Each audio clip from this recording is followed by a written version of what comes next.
everyone, welcome to the new video in which we're going to discuss the common myths surrounding Tantra. My name is Anastasiia, or Nastia for short. I am a certified Tantra coach and consultant, and who am I not? I am a physicist, I have a PhD degree in engineering, I'm also an artist, I'm also an independent researcher, I'm also a clothing designer and seamstress. The relevance for this video about Tantra myths comes from the fact that I actually have a service that is called Human Renaissance Consulting Program that helps people to drastically improve their quality of life, minimize unnecessary stress, excel in their goals, achieving their goals, improving the quality of their relationships, till overcoming some personal crisis, the crisis related to immigration, crisis of changing careers, crisis of changing life path in general, sophisticated relationships, potentially some trauma. Those things, they become so deeply rooted. Human Renaissance, that's based on tantric principles, is one of the quicker methods, very practical methods of jumping on the next level of quality of life and starting to enjoy life. But if I go on the streets and tell anyone that I am a Tantra coach, when I ask them about Tantra, they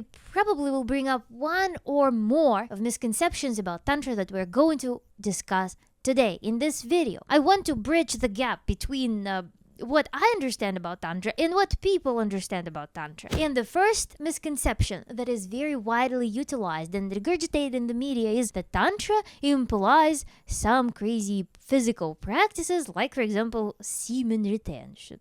I would say that's human retention. I put it first here because I know that I've seen so many influencers who promote this practice. This I would classify as some woo-woo new age practice for fanatic biohackers or people who, you know this class of people who are in the either never-ending healing journey, so-called healing journey, or people who are constantly seeking higher and higher spiritual thrill. This is my impression of that. It has nothing to do with Tantra, and actually the whole concept of retention, tension, like holding on to something, is against the philosophy of flowy, fluid, free-spirited, active, energetic life. So we might discuss it in a separate video. I don't know if it's a relevant topic, but I know that it's a quite popular thing in the media. That's why I wanted to cover it. Then the second myth related to Tantra is promiscuity, that it promotes some promiscuous relationships and such. No, Tantra promotes either monogamy or serial monogamy. It's not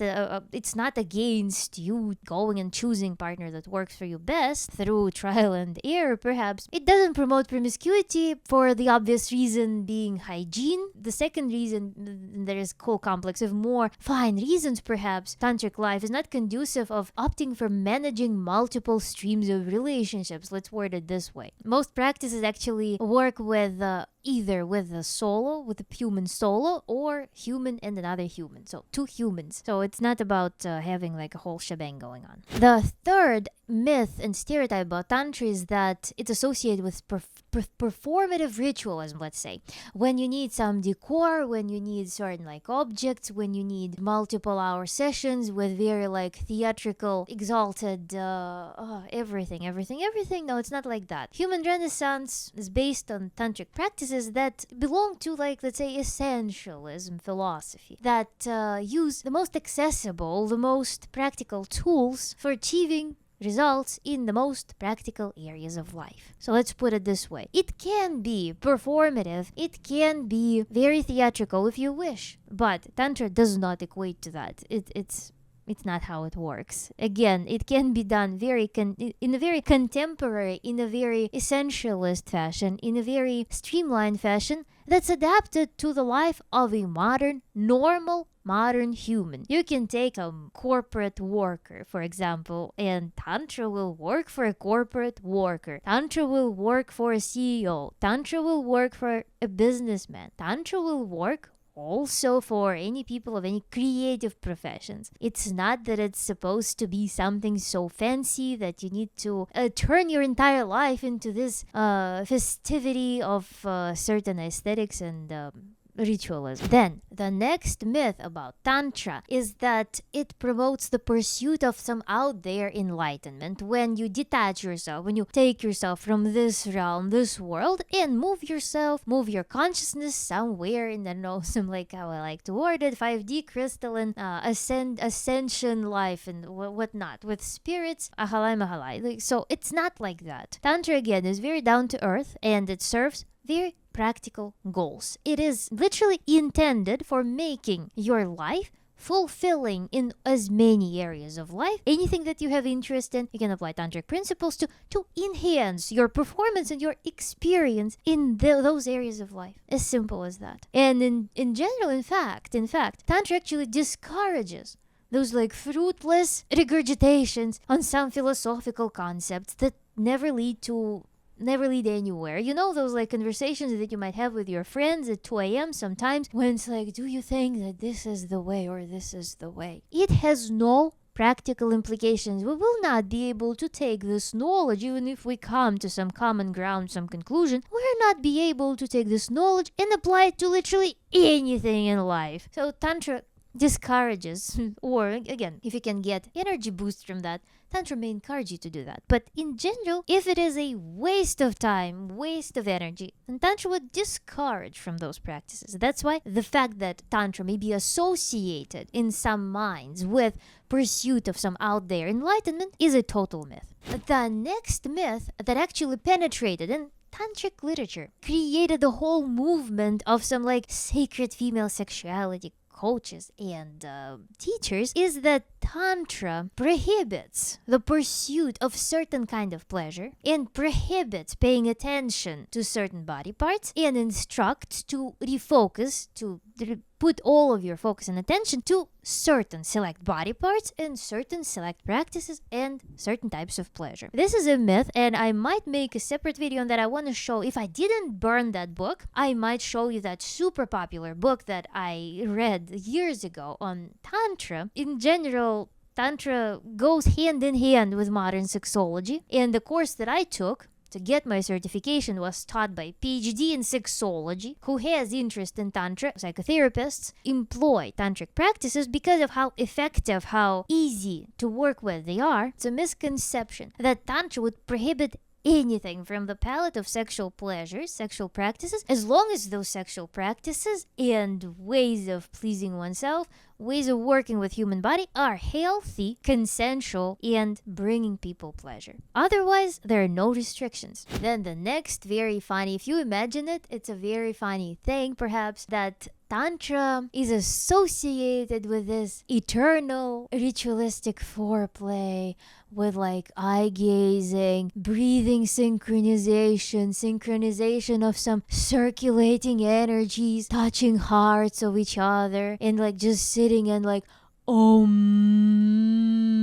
for 3 hours. That is also not Tantra. I mean, it can be if it's something that brings you and your partner pleasure. It can be, but it's not Tantra. It's not what Tantra teaches you to do. It can be some interpretation, it can be some practice, some method developed, but this is more on the stereotype side. People can have very normal sexual activities without opting for those things. But anyway, like you and your partner can use any foreplay you want and have tantric life, tantric sex. And then the next thing is that Tantra is all about sex. This is something also that people usually associate Tantra with, is that it's tantric sex. But this can be interpreted as fact, that it's truth, because sex is source of life. So the whole life is infused with sex, with reproduction, with renewal, with energy bursts, energy pumping. And in that context, yes, we can say that it's all about sex, because life is all about sex. Sex is all about life. This is vitality, life force. I would use life force as synonym for sex. But if we think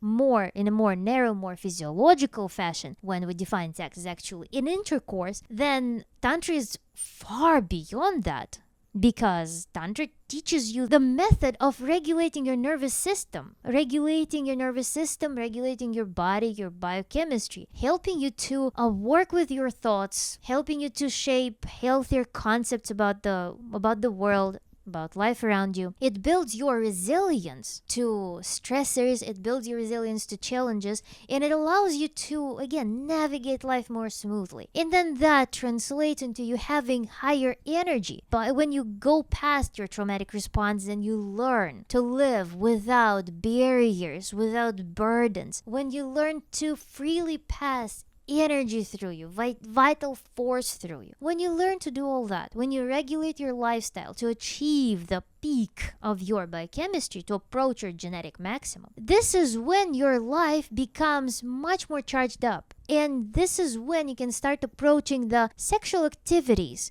through that paradigm now. And that's when you actually go and start working with your partner to experience different experiences through tantric approaches in sex.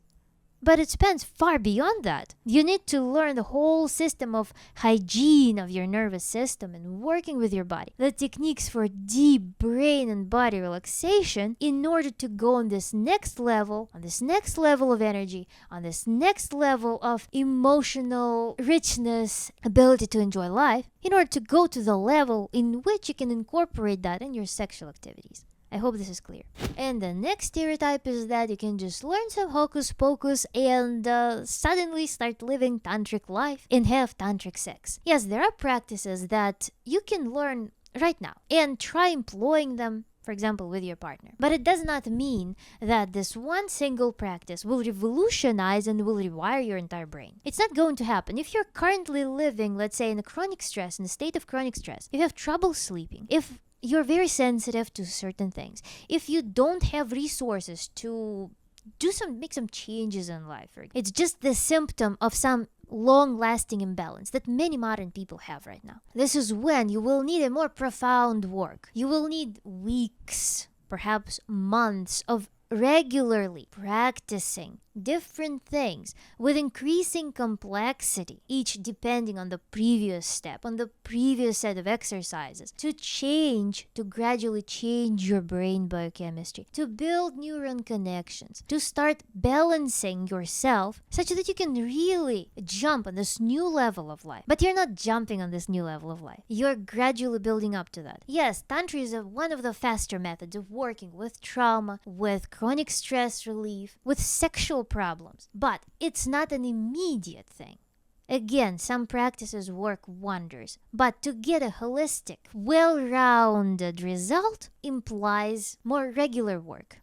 Performance of practices on a daily basis. Yes, they are pretty small, short, light, very easy to do practices, but regular work is what brings the stable, rooted, very profound results. Then the next myth about Tantra, that it's inherently religious. And this is something I read in the comments and on my channel, that it is associated with religion, with deities and stuff like that.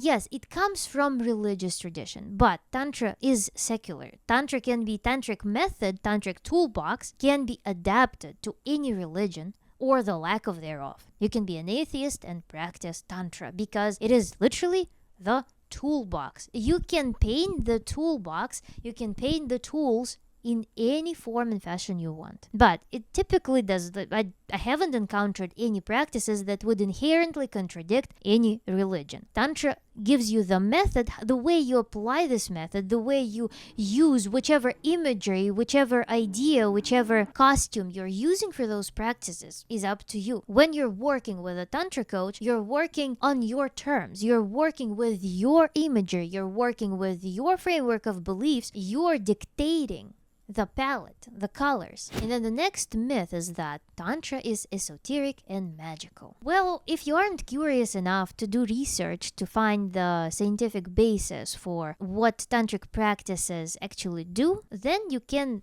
keep it in the realm of esotericism and magic. But Tantra is largely based on human biochemistry and human psychology, which is well understood or is being actively researched. I haven't found magic, let's say. They're pretty scientifically explainable and explained, in fact, principles that Tantra is based off. So it's not esoteric or magical, but you can make it so. Also, sometimes what I witnessed is that results that people get from tantric work, they feel like magic because, was it possible? I lived all of these years with this problem and then it was that easy to resolve? Why? How did I not understand it before? There's magic of that kind. But otherwise, everything that's being done there does not rely on any potions and spells or anything like that. It's not like that. The next concept that may arise when we think about Tantra is that it's heteronormative. I would say to that is that it rather uses the principle of duality that exists within self, because we all, irrespective of our gender and sex, we all have components that form this duality, that form this polarization inside of us. So the core of tantric practices, it relies on this duality that exists within self. The appeal to gender roles is also quite arbitrary. It's like it doesn't teach you that female side is this and this, inherently this and this, and male side should have inherently these and these qualities. It doesn't teach that. Everything is very customized. When you come to a Tantra coach,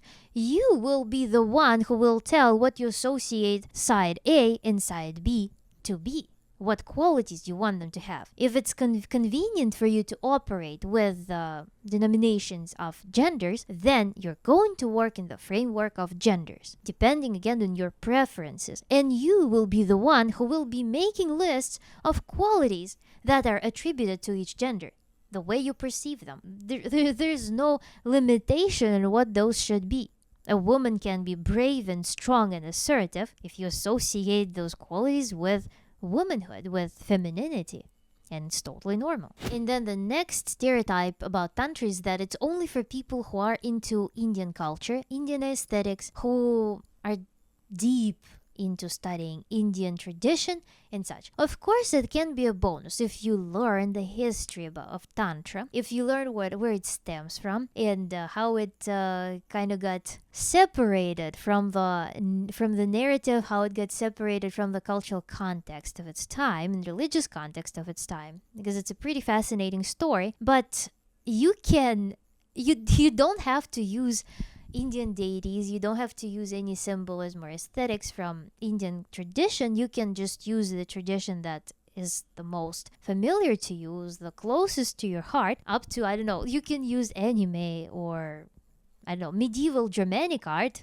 for symbolism, to source symbolism and some exciting imagery if you wish. But Tantra does not impose any restrictions in that regard. It does not force you to feel obliged to obey to certain like Indian customs or Indian culture, Indian aesthetics and such. And the next stereotype is the big thing for me. I hope you were on the same page with that, but I still think that it may be a stereotypical perception of Tantra because Tantra is associated with hippie culture. I absolutely dislike hippie culture, to be honest. That's why it's such a sensitive stereotype to me, because what else associated with hippie culture? It's use of substances and stuff. And I actually encountered a lot of Tantra influencers back in the day that preach use of hallucinogens, herbs and stuff. And the use of substances is heavily